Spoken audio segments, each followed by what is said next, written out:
Next up for our 90s definitive comedies is Wayne's World from 1992, starring Mike Myers and Dana Carvey and a myriad of other stars. I mean, household names, I would say. There's a ton of guests.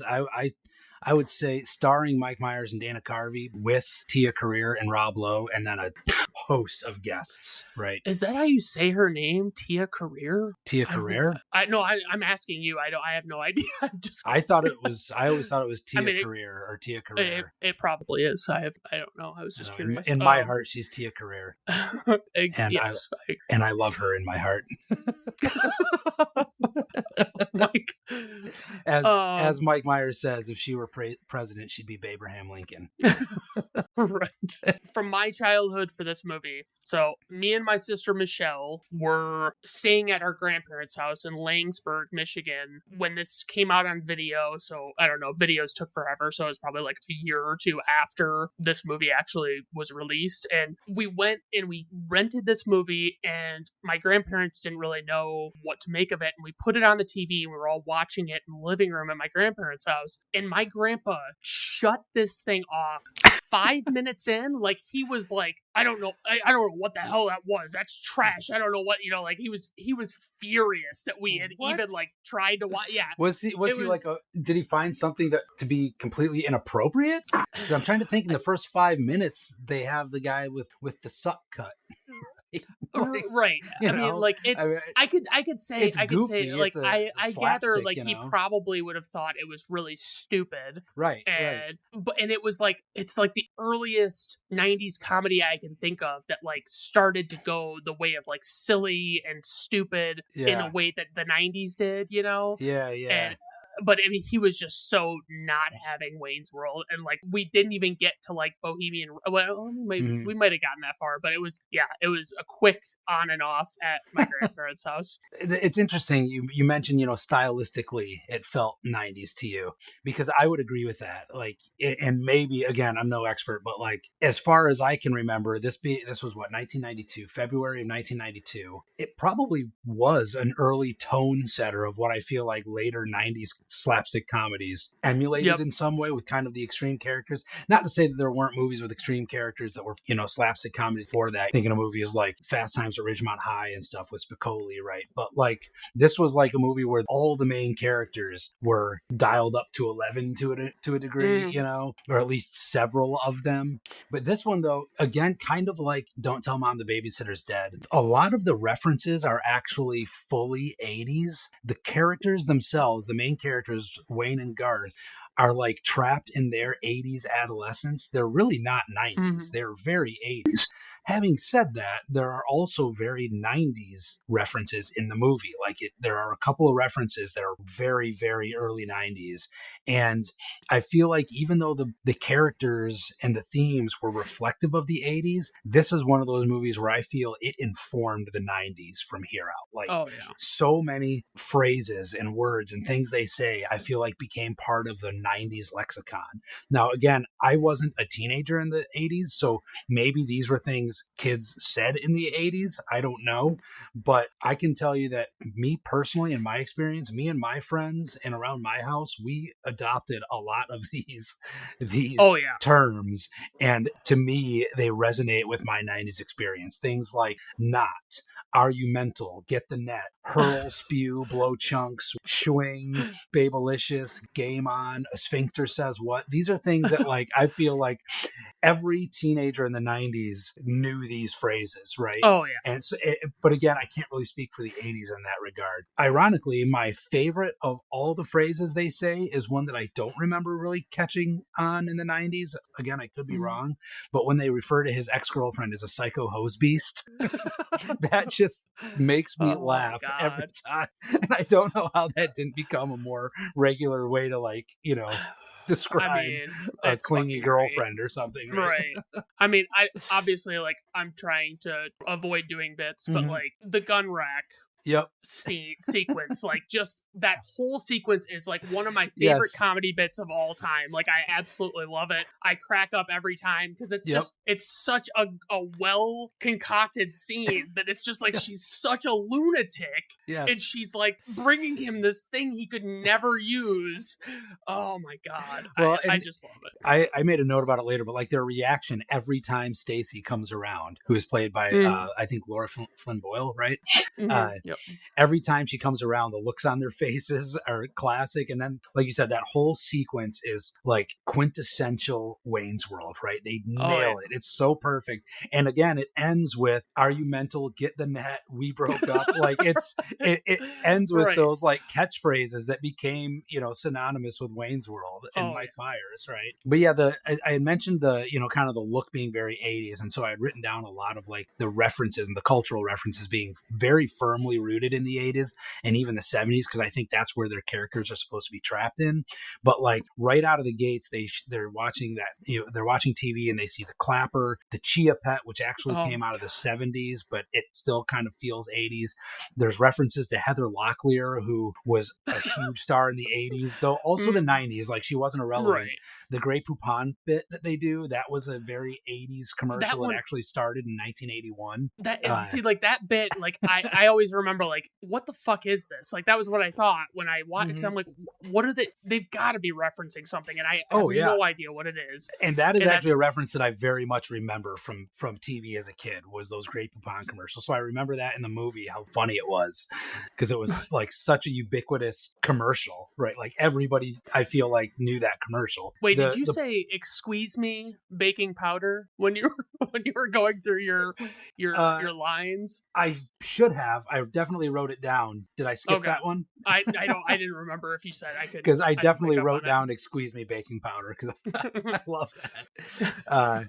Yeah, the Police Academy references, the Motley Crue and Van Halen shirts, the posters in Garth's room, Garth's dog. So anyway, lots of 80s references, though I did write down the Discman on the dashboard, as we were talking about in the last episode. Like, having the CD player in your car was very 90s. The scene with Robert Patrick from Terminator 2 when he comes up as the villain. But yeah, so that's kind of, me reflecting on its 90s relevance. But for the movie itself, I'll be very blunt. This is one of my all-time favorite movies. Like, I love this movie. I think it holds up.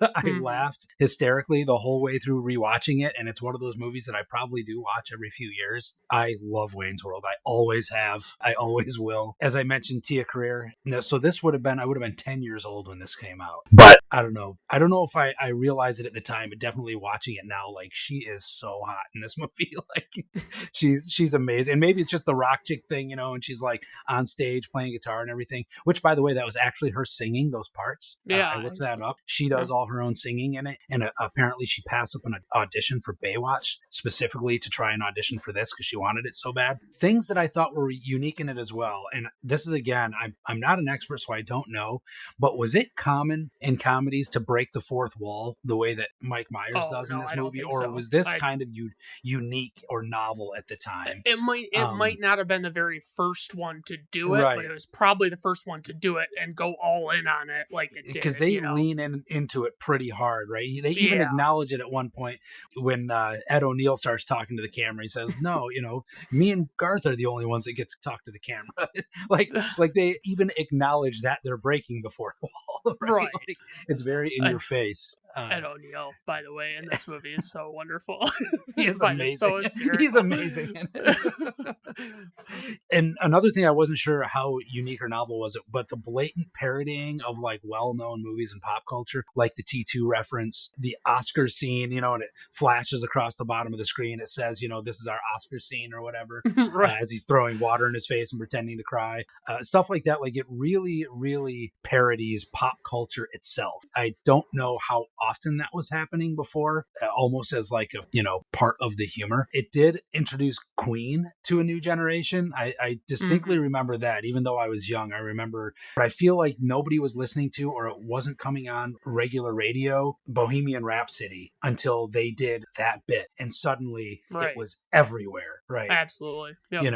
And I mean, I think I read somewhere that like Lorne Michaels really wanted them to use a different song, like Yep. something from the 80s, something a little more Yep. recent and popular. I've heard that as well, that the studio and everything wanted them to use something else. And Mike Myers was like, I could be remembering this wrong, but I feel like I've read or heard that it was one of those like deal breakers. Like, no, it has to be this song or this bit is not going to work. Like, it's going to be hilarious. And thank God he got his way, because that is a classic scene. Right. Well, it's just they can be so animated singing along with it, like with the way the song changes so much. And the harmonies and everything, Right. Yeah. The other thing, like, about that sequence, Dana Carvey has said that, like, he was really annoyed that they, like, used the take that they did because, like, basically he wasn't prepared, like, he hadn't memorized the lyrics, and he's just, like, barely moving his mouth, and it's not really going along with anything that's being said. So he's, like, he was annoyed by that, but, I mean, it's still, I don't even notice it as I'm watching. It's just, that's like, kind of Garth, guys. though. He's not very animated usually. He's, like, quiet and shy. Yeah. Another thing I noticed was, like, all the blatant foreshadowing, like the cop in the beginning, the security guard, the radio station. And again, I think at one point they even point out, this seems like a very blatant placement of this security guard. I wonder if this will come back up or something like that, Or what, I forget exactly the line, but it's very self-referential throughout the entire movie. Yeah. There's a whole sequence, I've got to mention this. There's a whole sequence where they reenact the title song to Laverne and Shirley, and they go and they're skipping along, they run to the fucking factory, they put the glove on the bottle. It's like the whole thing is there, and it's like you wouldn't think it would work still, because like I never watched Laverne and Shirley. But it's and that's one of those things I don't think I understood at the time as a kid. Oh yeah. But now of course it just I seems get the silly reference, and funny. Yeah. And that might be one of the reasons why it holds up so well for me too, is that as I've gotten older, I've caught other references that I didn't get when I was 10 years old. I just thought it was hilarious. Like one of them that I actually wrote down was when he's interviewing Brian Doyle Murray, their sponsor, Noah of Noah's Arcade.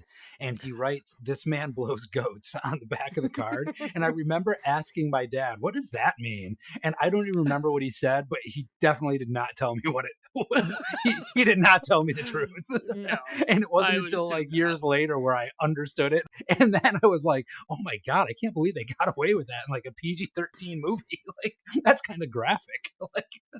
Yeah, it's a little wild that they got away, because like it had to be like a first time kind of thing. Like, were you down to ratings on this one, or you still got more? Yeah. I mean, to avoid again just spending 30 minutes quoting the movie, I love this movie. It holds up in every way. It's one of my favorite movies of all time. I firmly put this in the S tier. It might be on my Mount Rushmore of all time comedies.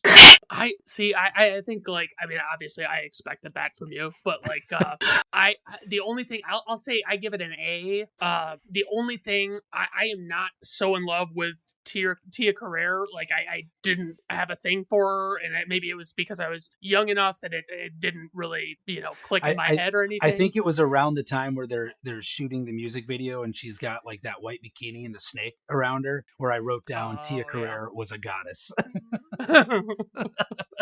Yeah, that's really the only thing I'll have to say. Is like I didn't have like somebody to crush on in this movie, because I didn't have a crush on her. So, but other than that, that's about all I got. So, all right, well, that's Wayne's World from 1992, and I hope you guys have a good rest of your day. See you next time.